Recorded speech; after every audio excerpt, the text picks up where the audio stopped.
I'm Liz Lin. Happy New Year!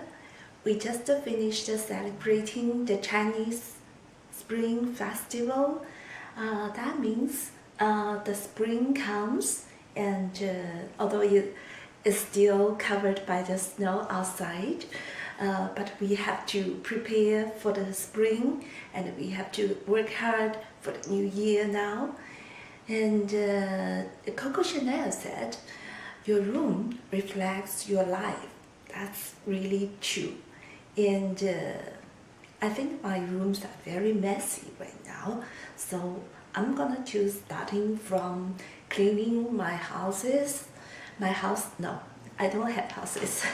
Cleaning my house and my rooms, actually.